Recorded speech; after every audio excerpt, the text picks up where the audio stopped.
Well, exciting hockey game.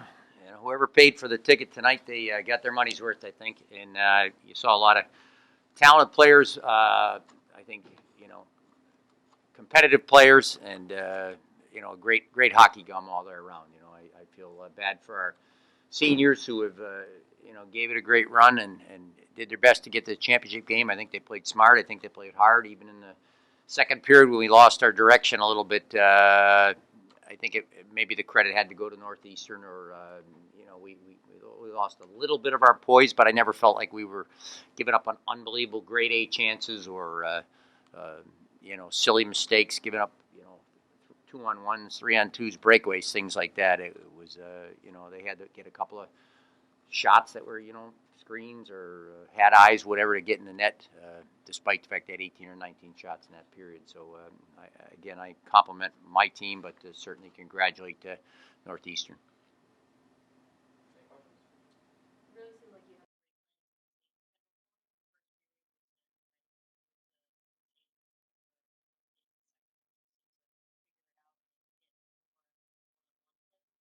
About what the strategy was going in? Yeah, I think the biggest strategy is when she's on the ice, you have to know she's there, and you have to create layers. And layers are done by having 3 or 4 players probably thinking about defense first, and we'll worry about offense when other people get on the ice. So we did a good job there, but she still found a way to get 2 goals, and that's a testament to her ability and her talents, which are at the highest level.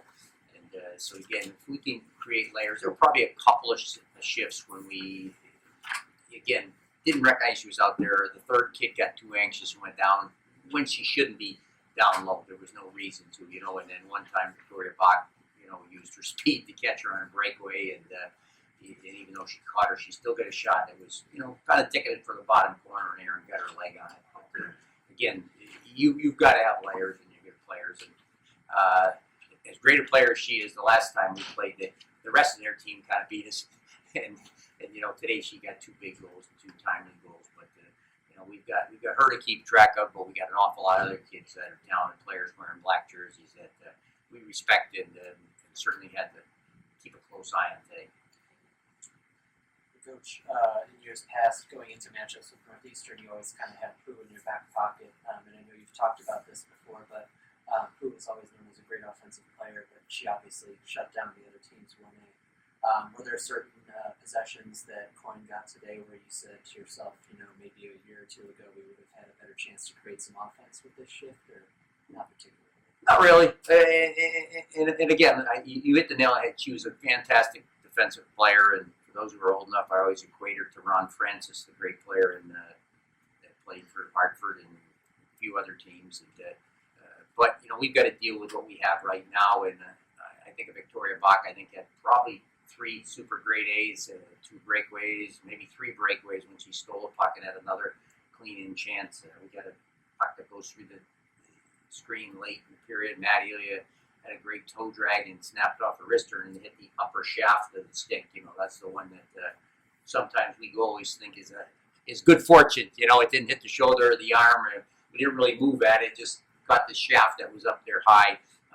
But again, Brittany Bukowski played a great game, and we got plenty of chances to win the game, but came up 1 short. Coach, there's a player early in the third period where he had looked like you guys had a goal and it got waved off. What was the explanation you got from the referees on that play? The way the rule goes in that situation, once the referee starts to move their whistle to the mouth, the play's over. Even though the whistle might come after it goes in there, I think the only thing that might change that is if a puck's already in the net and they look. But again, the explanation is that, and I didn't get the explanation until very, very much later, just because I didn't ask for it. But again, he said that she had already was going in her mouth with the call, and we'll consider that a correct call. But again, it was a bang play that it's what you want in hockey. A kid putting a shot on net, goalie laying on her side, not catching the puck, not having it really underneath her per se under control, but laying on her side, and somebody pushes the puck and it goes in. It's all that. Once you go to make the move with your whistle, there's nothing you can do about it. And not all of us are signing up for those positions. We're thankful that, Mr. Dorian and the rest of the crew did a great job today, and that was one of those ones that will even out in the wash. Who knows that it will even out in 2015-16. It might even out in 16-17. How often do you get a chance to do a 6-on-3 and pull the goalie and get that much of a game? I don't think we practice it too often, but I think that when you're at that point in the game, you scored one goal, you can hang your head on getting another goal. But I'll go home at 4-1, and I'll go home at 3-2 with the same mindset. And I never second guess that. I could go back to a lot of games where we pulled goals with 3.5 minutes. I could tell you about the game up at Cornell. We pulled the goal with 11 minutes left, and went from 6-3 to 6-6, and then played 2 more overtimes. And I'm a realist. As good as my power play might be, I like 6-on-3 better than 5-on-3. I like 6-on-4 better than 5-on-4. If somebody can get free or block a shot, go down the other and score, great. But our job is to score at that time, and we needed to get 2. So it was good we got the first one, and made it exciting at the end, but couldn't quite send it in OT. What are some of the takeaways that you're going to bring to the next game coming up next Tuesday? The biggest takeaway I bring is that our team competes and fights tonight. But I'm going to remind them that doesn't guarantee that happens next Tuesday or the following Friday, Saturday. And we need to compete like that. We competed like that in the second and third games against BC. We competed like that against Northeastern tonight. But we didn't do it the first time against NU. We didn't do it down in Quinnipiac a couple weeks ago, a week and a half ago. And will the real Slim Shady please stand up or something like that? I don't know, but we got to get one of those, to figure out what team we're going to be and where we're going to be in the biggest games. And tonight was a big game, and we would probably get an A in my grade, but I'm not sure, what the grade would be every game of the biggest games. And, so my mark is all the good things we did, whether it's driving the net, whether it's defending, whether it's taking away the middle of the rink, whether it's doing a good job against a player like Kendall Coyne and a lot of the other talented kids that are out there on that team. There's her line mates are great players. Paige Savage is a real good hockey player out there, and it goes on and on. The defensemen are a good group. So I'll hopefully add those things up. But my biggest thing I'm going to ask my team to do is, can we come back with the exact same intensity and the same focus, so that against a real good team, you'll keep them to 3 goals. And if you do, you get a chance to win championships. With real good teams that get 4 and 5, you can't count on scoring. We had enough chances to get 3 or 4 goals, but again, their goalie made a couple of real nice saves and stopped real big time players who have scored a lot of college goals. Take one more, Brad.